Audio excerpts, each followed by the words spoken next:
ఇంట్లో పరిస్థితులు కొంచెం కలవరంగానే ఉండినాయి. కానీ దేవుణ్ణి నమ్మినటువంటి కుమార్తెగా ఈ ఇంట్లో అడుగుపెట్టి ఆ ఇంట్లో తను బాధ్యత తీసుకుంది. తను బాధ్యత తీసుకొని పిల్లల్ని పెంచింది, వారిని పెద్దవాళ్ళని చేసింది, ప్రయోజకుల్ని చేసింది. దాంట్లో ఆమె పాత్ర లేకుండా లేదండి. హల్లెలూయా, హల్లెలూయా. మనందరం కూడా తన జీవితంలో నుంచి ఇప్పుడు తాను మరణించినందుకు దుఃఖిస్తా ఉన్నాం. ఎంతో బాధ మనకుంది. సంఘంగా కూడా నేను బెత్లెహేం చర్చ్ నుంచి వస్తా ఉన్నాను. బెత్లెహేం చర్చ్లో మరి ఆ చర్చ్ ప్రారంభమైనప్పటి నుంచి కూడా ఈ కుటుంబం వారు ఆ చర్చ్కి ఎంతో సహకారులుగా, చర్చ్లో మరి ఎంతో వారు సహకరించేటటువంటి వ్యక్తులుగా వారు ఉంటూ ఉన్నారు. ముఖ్యంగా ఆంటీ వారి ఇంట్లో ప్రేయర్ సెల్ జరిగేది. ప్రేయర్ సెల్ వాళ్ళ ఇంట్లో ఆదివారం వాక్యం మరి మేము వింటున్నామయ్యా. మరి మా ప్రాంతంలో మేము ఉంటున్నటువంటి ప్రాంతంలో కూడా వారు కూడా వాక్యం వినాలి, నేను వారందరిని పిలుస్తాను, మీరు రండి అని చెప్పి పాస్టర్ గారిని, మా పాస్టర్ గారు పాస్టర్ జాన్ ప్రవీణ్ గారు సీనియర్ పాస్టర్, వారు ముంబై ప్రాంతంలో పరిచయం చేస్తూ ఉన్నారు కనుక రాలేకపోయి ఉన్నారు. నేను వారికి అసోసియేట్ పాస్టర్గా ఉన్నాను. నా పేరు అరుణ్ కుమార్ అండి. మరి ఆంటీ ఆ విధంగా మా ఇంటికి రండి, వాక్యం చెప్పండి అని చెప్పేసి సంఘాన్ని వారింటికి తీసుకెళ్ళారండి. మొదటిగా మనం ఆలోచించినటువంటి విషయం ఏంటంటే, తాను పొన్నూరు వారి ఇంట్లో అడుగుపెట్టి ఆ ఇంట్లో ఉన్నటువంటి కలవరాన్ని తీర్చే ఒక దేవుని బిడ్డగా అయింది. ఇంట్లో ఉన్న కలవరం అంతా తన మాటల ద్వారా, తన చిరునవ్వు ద్వారా. ఆమెను కలిసినటువంటి ఎవరు కూడా ఎప్పుడైనా ఆమె దుఃఖంగా ఉంది అని చెప్పారండి, అసలు చెప్పారు. ఎందుకంటే ఎప్పుడు కలిసినా, హాస్పిటల్లో కలిసినా కూడా తన ముఖంలో చిరునవ్వే ఉంటుంది. ఎలా ఉన్నారు అంటే బాగున్నాను అని అంటారు. మీరు ఎలా ఉన్నారు? ఇంకొక జోక్ చేస్తుంది, నవ్విస్తుంది, మమ్మల్ని నవ్విస్తుంది. మేము పరిచయంలో యవనస్తులుగా ఉన్నప్పుడు కూడా ప్రోత్సహించేవారు. అలాగే అంకుల్ కూడా వాళ్ళ ఇంటికి ప్రేయర్ సెల్కి వెళ్తే వాళ్ళ ఇంటి కింద ఉన్నటువంటి ఒక బండి దగ్గర పునుగులు కొని తుంచి ఇచ్చేవారు మాకు. ఆయన ప్రేమ అది.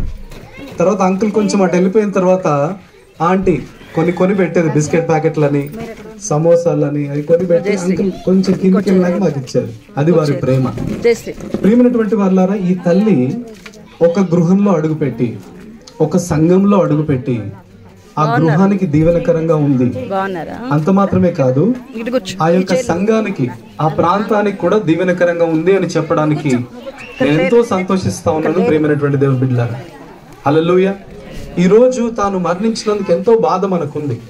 బైబిల్ గ్రంథంలో నుంచి ఒక చిన్న సన్నివేశాన్ని చెప్పి, ఎవరైనా మన ఇంట్లో మరణించినప్పుడు, ఎవరైనా మన ఇంట్లో ప్రభువునందు నిద్రించినప్పుడు మన వైఖరి ఎలా ఉండకూడదు, ఎలా ఉండాలి అనేటువంటి విషయాల్లో ఒక 10 నిమిషాల్లో చెప్పి నేను ముగిస్తాను. తర్వాత దేవుని సేవకులు కూడా మరి దేవుని వాక్యాన్ని అందించబోతూ ఉన్నారు. దేవుని బిడ్డలు ఒక ఇంట్లో అడుగు పెడితే అక్కడ ఏంటండి? దీవెన. ఒక ప్రాంతంలో అడుగు పెడితే అక్కడ ఏంటి? ఈ ప్రాంతంలో వస్తున్నప్పుడు కూడా చూశాను, డాక్టర్ గారు మరి ప్రతి వారంలో ఒక రోజు పరీక్షలు చేస్తూ ఉన్నారు ఫ్రీగా. అది దేవుని బిడ్డల యొక్క హల్లెలూయా చెప్తారా?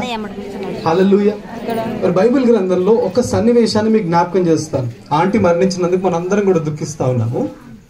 ఒక మరణ వార్త విన్నప్పుడు, ఒకరు మరణించారు అని తెలిసినప్పుడు ఆ తండ్రి గారి యొక్క స్పందన ఏ విధంగా ఉండింది, అసలు ఏం జరిగింది, అసలు ఏం జరగలేదు అనేటువంటి విషయాల్ని ఒక్క 10 నిమిషాల్లో మీకు చెప్తాను. అందుకే ఈ వాక్యాన్ని మీరు ఒక్క 10 నిమిషాలు జాగ్రత్తగా మీరు వినాల్సిందిగా ప్రభు పేరిట మీకు మనవి చేస్తా ఉన్నాను. ఎందుకంటే మరణం గురించి మనం కొన్నిసార్లు ఆలోచించే విషయాలు తప్పు.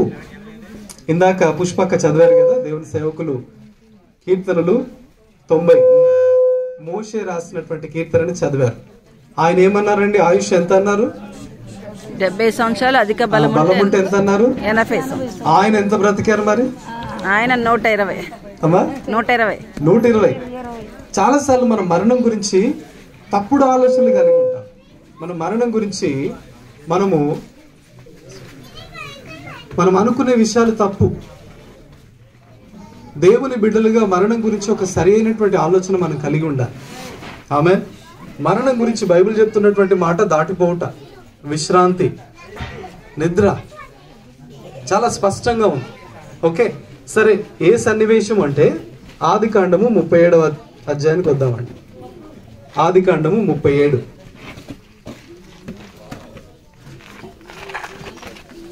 ఈ అధ్యాయంలో 33, 34 ఈ 2 వచనాల్ని, 35 ఈ 3 వచనాల్ని చదువుకొని మనం ప్రార్థన చేసుకొని మరణం గురించి, ఎవరైనా మరణించినప్పుడు దేవుని బిడ్డలుగా మన వైఖరి ఎట్లా ఉండాలి, ఎట్లా ఉండకూడదు అనే విషయాల్ని క్లుప్తంగా తెలుసుకొని ముగిద్దాం. చదువుతున్నాను. అతడు దానిని గుర్తుపట్టి, ఈ అంగి నా కుమారునిదే, దుష్ట మృగము వానిని తినివేశను. యోసేపు నిశ్చయముగా చీల్చబడనను. యాకోబు తన బట్టలు చింపుకొని తన నడుమున గోనె పట్ట కట్టుకొని అనేక దినములు తన కుమారుని నిమిత్తము అంగలార్చుచుండగా అతని కుమారులందరూ అతని కుమార్తెలందరూ అతనిని ఓదార్చుటకు యత్నము చేసిరి. అయితే అతడు ఓదార్పు పొందనొల్లక, నేను అంగలార్చుచు మృతుల లోకమునకు నా కుమారుని యొద్దకు వెళ్ళదనని చెప్పి అతని తండ్రి అతని కోసము ఏడ్చెను. ప్రియమైనటువంటి వారులారా, చదవబడినటువంటి మాట మరి మన వెనికిడిలో దీవించబడినట్లు చిన్న ప్రార్థన చేసుకుందామండి. పరిశుద్ధుడా, జీవాధిపతి, మా తండ్రి, మీకు వందనాలు, స్తుతులు, స్తోత్రములు చెల్లిస్తా ఉన్నాం. నాయన, మీ పిలుపుని అందుకొని మీ సన్నిధికి చేరినటువంటి మీ కుమార్తె సునంద మాంటి గురించి మా హృదయంలో ఎంతో దుఃఖం ఉంది. మీరే ఆదరించమని ప్రార్థన చేస్తూ ఉన్నాం. మీ మాటల ద్వారా కుటుంబంతో మీరే మాట్లాడమని ప్రార్థన చేస్తూ ఉన్నాం. నాయన, మీ మాటలే ఈ బిడ్డలను ఆదరించగలవు ప్రభా. పరిశుద్ధాత్మదేవ, మీరు ఆదరణకర్త.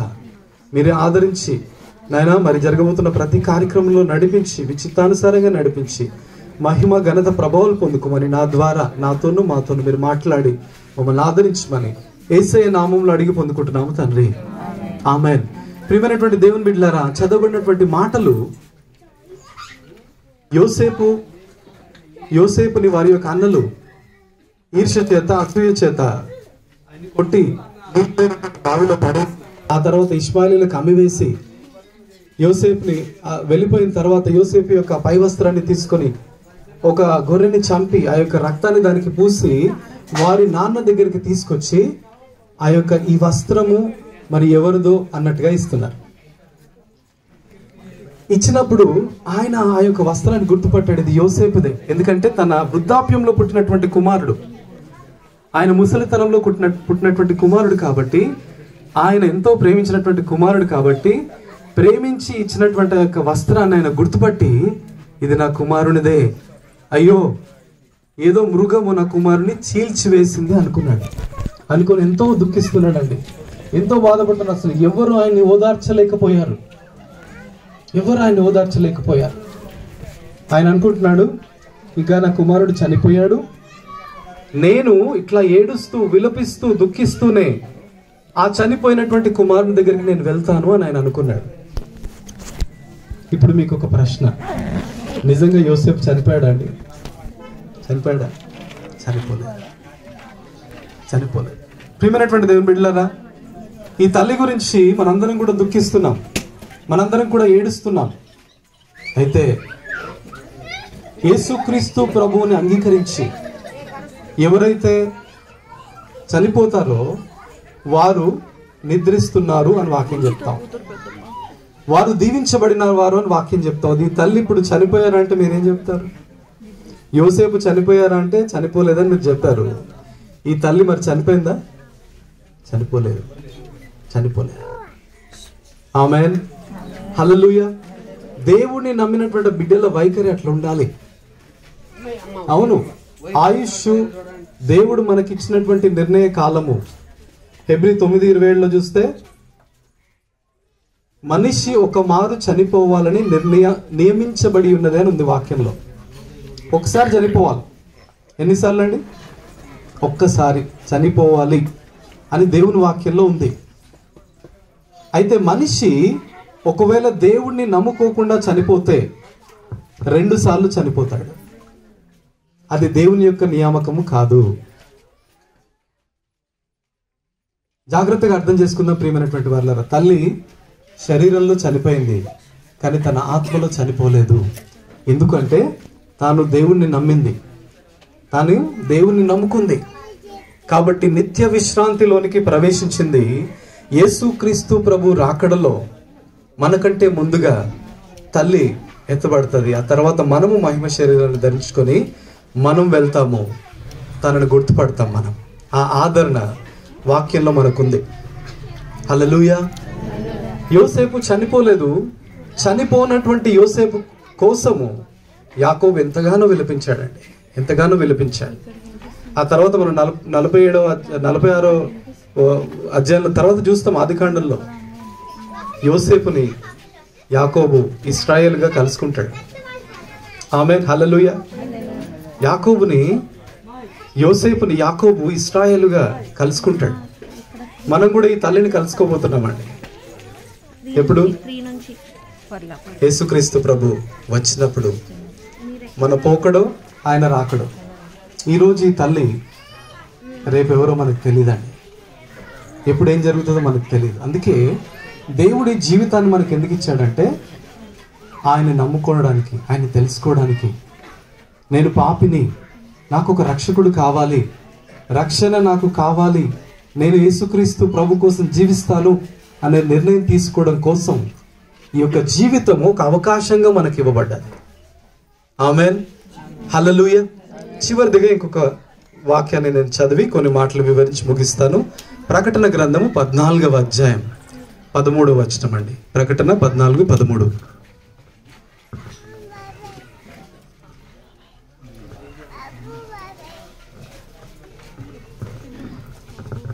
అంతటా ఇప్పటి నుండి ప్రభువునందు మృతినందు మృతులు ధన్యులని వ్రాయుమని పరలోకము నుండి ఒక స్వరము చెప్పగా వింటిని. నిజమే, వారు తమ ప్రయాసములు మాని విశ్రాంతి నొందుదురు, వారి క్రియలు వారి వెంట పోవునని ఆత్మ చెప్పుచున్నాడు. ప్రభువునందు మృతినందు మృతులు ధన్యులు. చెప్పండి ఒకసారి. ప్రభువునందు మృతినందు మృతులు ధన్యులు. హల్లెలూయా. ఈ కుమార్తె, ఈ తల్లిగారు తాను ప్రభువునందు నిద్రించారు ప్రియమైనటువంటి వారులారా.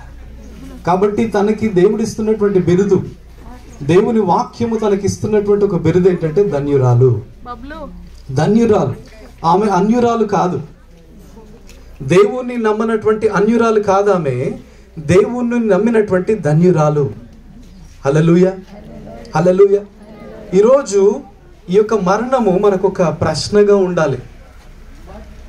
తాను దేవుని నమ్ముకుని మరణించి ధన్యురాలుగా మారింది. మరి మన పరిస్థితి ఏంటి? మన పరిస్థితి ఏంటి? చనిపోక ముందు తనకున్నటువంటి నిరీక్షణ మనకుందా అనేటువంటి ప్రశ్న మనల్ని మనం వేసుకోవాలి ప్రియమైనటువంటి వాళ్ళరా. ఆ వాక్యంలో మనం చదువుతున్నాము, ప్రభువునందు మృతినందు మృతులు ధన్యులు అని రాయమని పరలోకం నుండి ఒక స్వరము చెప్పగా వింటిని. నిజమే, వారు తమ ప్రయాసములు మాని విశ్రాంతి పొందుదురు. ఈ లోకంలో ఎన్ని రోజులు బ్రతికినా కూడా ఏముంటుందండి? ఈ లోకంలో ప్రయాసమే, కష్టమే, ప్రయాసపడుతూనే ఉంటారు. మా ఇంట్లో మా అమ్మమ్మ ఉంటారు, ఆమెకి 85 సంవత్సరాలు. సడన్గా ఆంటీ చనిపోయారని తెలియగానే ఆమె అడిగింది, భయపడి ఆమె అడిగింది, ఏంటి ఆంటీకి ఎంత వయసు ఆంటీకి అని అడిగింది. ఆమెను భయపెట్టొద్దని నేను అబద్ధం చెప్పాను. ఆమెకి 98 సంవత్సరాల ఆంటీకి అని చెప్పాను. ఆంటీకి 75 అని చెప్తాము, నాకు 25 వచ్చేసి నేను భయపడుతుందేమో అని. ఆంటీకి 98 సంవత్సరాల అమ్మమ్మ, ఏం బాధలేదు నీకు, 98 వరకు నీకు డోకా లేదంటే, అవునా, ఓకే ఓకే ఓకే అని ఆంటీతో తనకున్నటువంటి చర్చలో కూర్చున్నప్పుడు అంకుల్ గురించి ఆంటీ గురించి కొన్ని మాటలు చెప్పారు. ఈ లోకంలో ఎన్ని సంవత్సరాలు బ్రతికినా ప్రియమైనటువంటి వాళ్ళ, ఎన్ని సంవత్సరాలు బ్రతికామన్నది అసలు విషయమే కాదు, ఎలా బ్రతుకుతున్నాం అనేది విషయం. ఏమండి, అర్థమవుతుందా? హైదరాబాద్ నుంచి వచ్చినా కాబట్టి నా భాష మరి మీకు అర్థమవుతుందో కాదో నాకు తెలియదు. ఎందుకంటే నేను భద్రాచలంలో కొత్తగూడెంలో పుట్టాను. సమ్మర్ హాలిడేస్లో అక్కడికి వెళ్ళినప్పుడు, వేసవి కాలంలో అక్కడికి వెళ్ళినప్పుడు మా మామయ్య వాళ్ళు కొట్టుకెళ్దాం అంటే వీళ్ళు కొట్టుకుంటారా అని నేను అనుకునేవాడిని. కొట్టు అంటే నాకు తెలియదు. అప్పుడు షాప్కి వెళ్దాం అంటున్నారు, తర్వాత అర్థమైంది. ఆ భాష మీకు అర్థమవుతుందని నేను అనుకుంటున్నాను. ఈ లోకంలో ఎన్ని సంవత్సరాలు బ్రతికాము అనేది విషయం కాదు, ఎలా బ్రతికాము, బ్రతికి ఉన్నప్పుడు దేవుని నమ్ముకున్నామా లేదా, ఎందుకంటే లోకంలో ఉన్నదంతా కూడా శరీరాశ, నేత్రాశ, జీవపు డంబం అంతే. అందుకే మన బ్రతికెట్లుంటుందంటే, నా ప్రాణమా తిను త్రాగు, ఎప్పుడు ఇదే గోల మనకి. తిను త్రాగు సుఖించు. దేవుడు తినొద్దనట్లేదు, తాగొద్దనట్లేదు, సుఖించొద్దనట్లేదు. దేవుడు వాటన్నిటిని కూడా కొన్ని పరిధుల్లో పెట్టాడు. వాటిలో మనం ఆనందించాలని దేవుడు కోరుకుంటున్నాడు. అయితే ఈ మధ్యాహ్న కాల సమయంలో ఈరోజు మరి కుటుంబాన్ని ఆదరిస్తూ నేను నా మాటలు ముగిస్తూ చెప్తున్నటువంటి విషయం ఏంటంటే, ప్రియమైనటువంటి వాళ్ళారా, ప్రియమైనటువంటి కుటుంబమా, ఈ తల్లి ధన్యురాలు. తాను దేవుణ్ణి నమ్ముకొని ఒక నిరీక్షణ కలిగి సంతోషంగా తన జీవిత ప్రయాణాన్ని ఈ భూమి మీద ముగించింది. తన జీవితము నీకు ఒక పాఠముగా ఉంది. నీవు కూడా ఆ నిరీక్షణ పొందుకోవాలని తాను ప్రార్థన చేసింది, కోరుకుంది, విజ్ఞాపన చేసింది. కాబట్టి ఈరోజు దేవుడు నీకు ఒక ఆహ్వానాన్ని ఇస్తా ఉన్నాడు. నీవు కూడా తల్లి వలె నిరీక్షణ కలిగినటువంటి వ్యక్తిగా ఉండాలంటే, నేను పాపిని, నాకు రక్షకుడు కావాలి అని నీవు ఒప్పుకొని నీ జీవితాన్ని గనక దేవునికి సమర్పించుకుంటే, తప్పకుండా ఆ తల్లి కలిగి ఉన్నటువంటి నిరీక్షణని నీవు కూడా పొందుకుంటావు. నీవు కూడా, నేను కూడా ఒకరోజు మన యొక్క ప్రయాణాన్ని ముగించినప్పుడు మనం కూడా అన్యులుగా మనము ముగించము, కానీ ధన్యులుగా జీవించేటటువంటి ఒక అవకాశాన్ని ఈ ఆదరణ మాటలో నేను మీకు జ్ఞాపకం చేస్తూ ముగిస్తున్నాను. చిన్న ప్రార్థన చేసుకుందాం.